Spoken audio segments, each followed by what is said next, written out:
दिल्ली की राजनीति में रविवार को एक बड़ी हलचल हुई, जहां आम आदमी पार्टी के वरिष्ठ नेता और कैबिनेट मंत्री कैलाश गहलोत ने आम आदमी पार्टी और अपने मंत्री पद से इस्तीफा दे दिया, जिसके बाद आम आदमी पार्टी के लिए ये एक बड़ा झटका साबित हुआ है।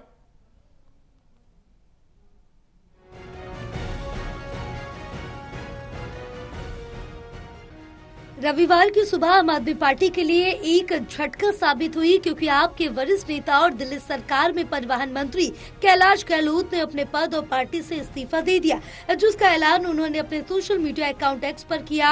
एक रिजाइन लेटर जारी करते हुए किया और इस इस्तीफे में कैलाश गहलोत ने यमुना की सफाई और शीश महल निर्माण का मुद्दा उठाया।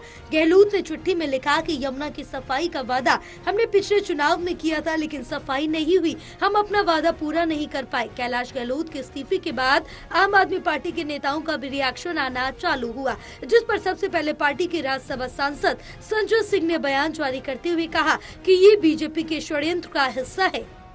आज भारतीय जनता पार्टी फिर एक बार अपने हथकंडे, घिनौनी राजनीति और षड्यंत्र में कामयाब हुई है। कैलाश गहलोत के ऊपर लगातार भारतीय जनता पार्टी के द्वारा दबाव बनाया जा रहा था। ईडी, सीबीआई के छापे मारे जा रहे थे। ईडी के दफ्तर में पूछताछ करने के लिए बुलाया जा रहा था। इनकम टैक्स के छापे उनके घर पे मारे जा रहे थे। और ये भारतीय जनता पार्टी की खूबसूरती है नरेंद्र मोदी जी की, कि जब वो किसी के ऊपर ईडी का छापा मरवाते हैं, इनकम टैक्स का छापा मरवाते हैं, ईडी के दफ्तर में पूछताछ के लिए बुलाते हैं, तो जोर जोर से प्रेस कॉन्फ्रेंस करते हैं, चिल्लाते हैं, कहते हैं ये तो कैलाश गहलोत पे ये भ्रष्टाचार है, वो भ्रष्टाचार है। और जैसे ही वो बीजेपी में शामिल हो जाते हैं तो सारे आरोपों से बरी हो जाते हैं। मोदी वॉशिंग पाउडर से उनको धुल दिया जाता है। संजय सिंह के बयान के बाद आम आदमी पार्टी की तरफ से एक प्रेस वार्ता जारी की गई, जिसमें अरविंद केजरीवाल भी शामिल थे।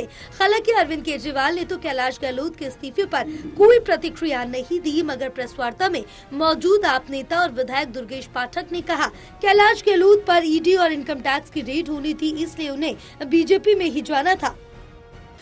कैलाश जी के ऊपर आप देख रहे होंगे, हर दिन उनको ईडी बुलाया जाता था, उनको आईटी की रेड उनको सामना करना पड़ रहा था। ईडी की भी रेड हुई थी। ईडी की भी रेड हुई है, तो उनके पास कोई रास्ता नहीं था, उनको भारतीय जनता पार्टी में ही जाना था।